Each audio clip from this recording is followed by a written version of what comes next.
Welcome student, I am Raman Singh Chauhan and in today's class we are going to study the topic experimental diffraction methods. What are experimental diffraction methods? We will go into that, or what type of experimental diffraction methods. So these are based on the X-ray cameras which we are using, and there are many types of X-ray cameras to sort out reflections from different crystal planes. We will briefly look at three types of X-ray photograph that are widely used for simple structures. So we know that for determining the information of any crystal, what we are doing, we are going for X-ray diffraction, or we are going for diffraction method. So in X-ray diffraction, we can record three types of photographs depending on the method or cameras we are using. One is Lave photograph, second is rotating crystal method, and the third one is powder photograph. So all these three we will study. So let's see what are the three methods, X-ray diffraction methods. One is Lave. In Lave, we are going for orientation. By using Lave method, Lave X-ray diffraction method, we determine the orientation of a single crystal where polychromatic beam is used and the angle for diffraction is fixed. In second method, that is rotating crystal method, we determine lattice constant of a single crystal where we use monochromatic light beam, and as we can rotate here, we can rotate the crystal, so we can variable angle, we can take the information, or we can record the photograph for variable angles. In powder method, we determine lattice parameters where we use polycrystals, means we are not using single crystals, but we are using polycrystals, many crystals at a time, we can say, and we are using monochromatic light beam, and here variable angles can be taken. So these are three diffraction methods, and what are their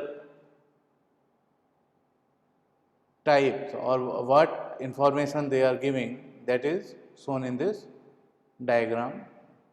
Now we will take on Lave method.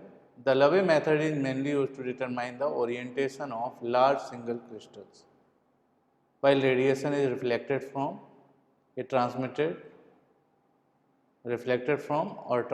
through a fixed crystal. The diffracted beams form arrays of spots that lie comes on the film, and the Bragg angle is fixed. So what we see, that we know in X-ray diffraction, when we are taking X-ray diffraction, what we are doing, we are using some obstacle and X-ray beam is passed through that obstacle. When that X-ray beam pass through the obstacle, that obstacle is nothing but the crystal. Here we are using large single crystal, and the diffraction pattern is recorded on photographic film. Here we will find the spots, and these spots are called Lave spots, and this is called Lave method, where we are recording the spots for a fixed crystal, and we can determine the orientation of these spots in the crystal. Orientation of atoms in the crystal can be determined by using these spots. For every set of planes in the crystal, each set of plane picks out and diffracts the particular wavelength from the white radiation that satisfies the Bragg's law for the values of d and b and d and theta involved. So here we can say what is happening, that we are using a fixed crystal, and when we are using fixed crystal, then we are bombarding X-rays X-ray beam is bombarded and that is diffracted from the crystal, and when diffraction is taking place, so not for all the X-rays, but for a particular X-ray where Bragg condition is satisfied, that we know 2d sin theta is equal to n lambda, or we can say n lambda is equal to 2d sin theta, from where we say n lambda is less than, we can say 2d is less than n lambda, less than or equal to n lambda. That was the Bragg condition, where for the wavelength for which the Bragg condition is satisfied, we can find out, or we where this Bragg's law is satisfied. For that, the diffraction pattern or information for those planes can be determined. So, we will take on back reflection Levy method. In the back reflection method, the film is placed between the X-ray source and the crystal. The beams which are diffracted in a backward direction are recorded. Here in the diagram we can see that this is the obstacle, single crystal, large single crystal which is placed here, and this is the photographic film. This film, which is photographic film, is placed in between the X-ray. Here X-ray source is there and this is obstacle. So, between X-ray source and obstacle, the photographic film is placed.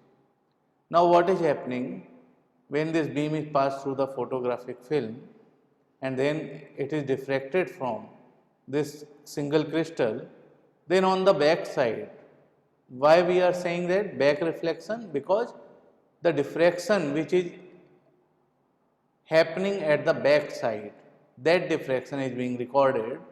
On the front side, we can see these are the refraction on the front side, but we are recording the back reflection. And when we are recording the back reflection, we can see that we are finding a parabolic shape. The spots, the intensities which are recorded here, they are recorded and giving a shape of parabola. So, here what we can say, that one side of the cone of Levy reflections is defined by the transmitted beam. The film intersects the cone with the diffraction spots generally lying on a hyperbola. Sorry, this is hyperbola. You can see this shape is hyperbola. So, here what is happening, we are observing that this is a film and where the diffraction is taking place, then in diffraction we are observing these Levy spots, this spot, this spot, this spot, which are giving the constructive interference condition. These Levy spots which are getting intersected with the film, then we can observe that they are following a hyperbolic shape. They are in shape of hyperbola and this gives the shape of this pattern. Now, we will talk about transmission Levy method. In transmission Levy method, we know what is transmission. Transmission is going on the other side, transmitting or passing through that. So, in that way we are taking transmission on the same direction. So, what we will do, we will put the photographic film after the crystal or the obstacle.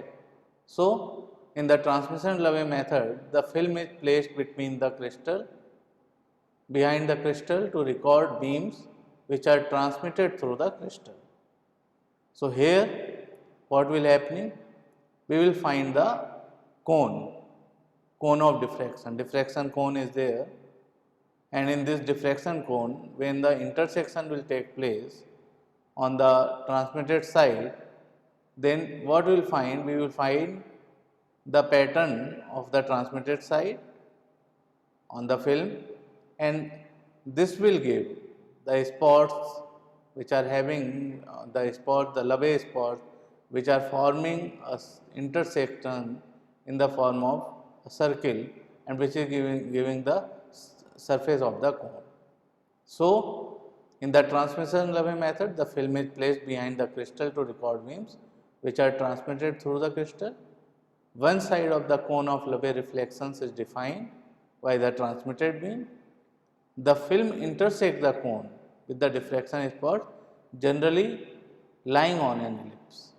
So, this can be a shape of ellipse. Circle is a special case of ellipse. Here we will find that in general the spot will be lying on a ellipse, on an ellipse. We will find out the Levy pattern, the symmetry of. When we are using Levy pattern, what we can see the symmetry of the crystal and orientation of the atoms in the crystal. So, here the symmetry of Levy spot pattern reflects the symmetry of the crystal when viewed along the direction of the incident beam. The Levy method is often used to determine the orientation of single crystals by illuminating the crystals with a continuous spectrum of X-rays. So, here we are using single crystal to find the continuous spectrum of X-rays and symmetry and orientation of crystals. Here we can see these spots, these are Levy spots which are giving the orientation of the crystal, and symmetry we can see what is the symmetry of the crystal that can be determined from this diagram. So, crystal structure determination by Levy method, we will talk of that, what we have seen here in the Levy method. The Levy method is mainly used to determine the crystal orientation. Although the Levy method can also be used to determine the crystal structure, several wavelengths can reflect in different orders from the same set of planes with the different order reflections superimposed on the same spot in the film. This makes crystal structure determination by spot intensity difficult, because we are getting the pattern which are superimposed, because we are having a fixed crystal and diffraction is taking place from that whole crystal, from first layer, then second layer of planes, then third layer of planes, and so on. So, what we can see, whatever pattern or whatever spot we are observing, that is coming from or coming because of all the layers interference. So, for any spot intensity, it is difficult to determine crystal structure information, and for this we are using the rotating crystal method. So, when we will be using rotating crystal method, then this limitation can be resolved. So, what is rotating crystal method? As the term says, that rotating means rotating. Here what we are doing? We are using a crystal which is rotated from a fixed axis, and that axis can be chosen. So, what we will do? We will put the crystal and the photographic film will be fixed around this crystal in rotation form. So, in the rotating crystal method, a single crystal is mounted with an axis normal to a monochromatic X-ray beam. A cylindrical film is placed around it and the crystal is rotated about the chosen axis. So, here we can see that this is the crystal and a cylindrical film is fixed around this crystal. This is monochromatic light beam or incident beam is produced from here. This is X-ray source and this is thrown, the X-ray beam is thrown, that is monochromatic X-ray beam on the crystal. So, as the crystal rotates, sets of lattice planes will at some point make the correct Bragg angle for the monochromatic incident beam, and at that point a refracted beam will be formed. So, here when crystal is rotated, so when rotation is taking place, we can say that at some point a particular angle will be formed with the beam and the crystal, so that we can determine the Bragg condition, and Bragg condition will be satisfied and the spot will be, or diffraction point will be recorded. So, here the lattice constant of the crystal can be determined with this method. For a given wavelength length, if the angle theta at which a reflection occurs is known as d, d can be determined by using Bragg's law. So, we know d is equal to a upon under root h square plus k square plus l square, and d is interplanar spacing that can be determined, and 2d sin theta is equal to n lambda, where for a fixed wavelength, for a given wavelength lambda, if theta is determined, we can find out the d. Here incident beam is there, we can see that what will be recorded on the film. So, we can find out that spots will be recorded on the film because we are rotating the crystal, and when light is incident or X-ray is incident and it is getting refracted by following the Bragg's condition, and spots which are giving the constructive interference point, that is maximas, they are recorded on the screen. So, what we can say, the reflected beams are located on the surfaces of imaginary cones. By recording the diffraction patterns, both angles and intensity for various crystal orientations, one can determine the shape and size of unit cell as well as the arrangement of atoms inside the cell. So, from here we can determine shape and size and arrangement of atoms inside the cell. Now, we will talk about the powder method. If a powdered crystal used instead of a single crystal, then there is no need to rotate it, because there will always be some small crystals at an orientation for which diffraction is permitted. So, what is happening, like what will happen if we are using a powder form of the crystal? So, in powder form, instead of using a single crystal, the rotation requirement will be overcome, and when we are using powder crystal, we can say that we can find out the pattern, because this can be considered as combination of small crystals. So, for this orientation pattern, crystal for small crystals and orientation for which diffraction is permitted, they can be determined. Here monochromatic X-ray beam is incident on a powder or polycrystalline sample, where useful for samples and are difficult to obtain in single crystal form, because here we are using powder form. So, complex crystals can be used, and we can determine for those complex crystals which cannot be given information in the single crystal form with other two methods. The powder method is used to determine the lattice parameters accurately. Here we can determine the lattice parameters, and lattice parameters are magnitudes of primitive vectors A, B and C which define the unit cell for the crystal.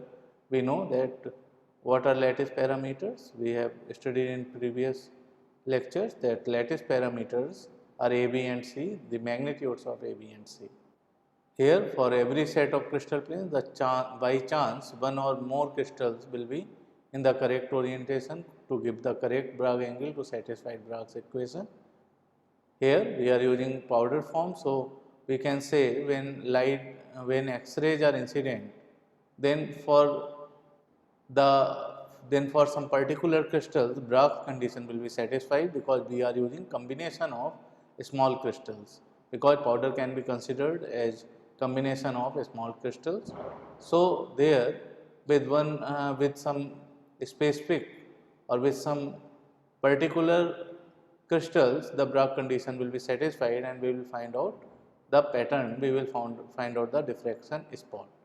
Every crystal plane is thus capable of diffraction, So, in this way we can find out diffraction from every crystal plane, and each diffraction line is made up of a large number of small spots, each from a separate crystal. And each spot is so small as to give the appearance of a continuous line. So, here we will find out spots for all the diffractions, and the spots are very small so that they can form a straight line. Here a monochromatic X-ray beam is directed at a single crystal, then only one or two diffracted beams may result. When we are using single crystal and monochromatic X-rays passed on this, then we can get one or two diffracted beams.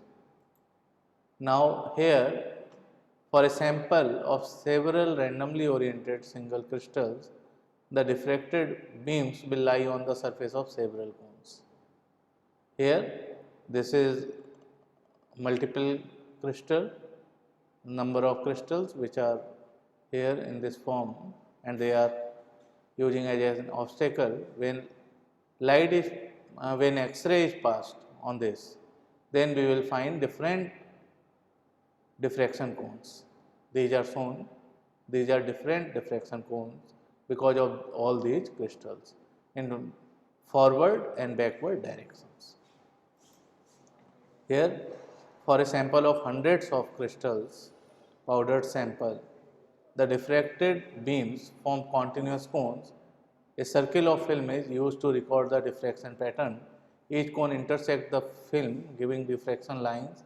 The lines are seen as arc on the film.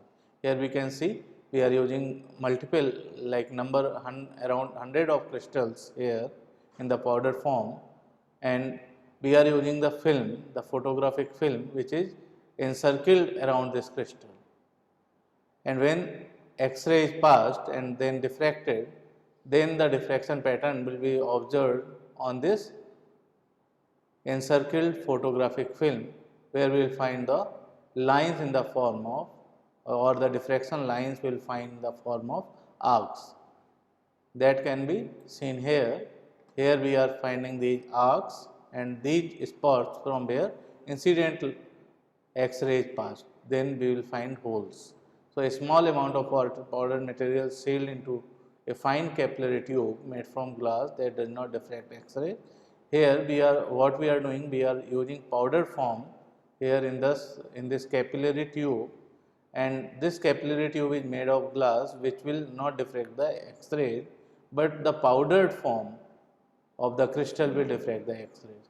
So, we will find there, and in this we will find these arcs which are giving the diffraction lines, and these holes which are giving the incident beams. So, the sample is placed in device error camera. So, here we are using device error camera and is accurately aligned to be in the center of the camera. X-ray enters the camera through the collimator. Collimator is used to focus the X-rays. The powder diffracts the X-rays in accordance with Bragg's law to produce cones of diffracted beams. These cones intersect a strip of photographic film located in cylindrical camera to produce a characteristic set of arcs on the film. So, arc, we know these patterns are arcs, and these holes, they are giving the incident beams spots. So, when the film is removed from the camera, flattened and processed, it shows the diffraction lines and the holes for the incident and transmitted beams. Here these arcs are giving the diffraction lines, and these holes are giving transmitted beam. These are the three experimental diffraction method which we studied: Levy method, rotating crystal method, and powder method. This is all for today's. Next topic we will study in next class. Thank you.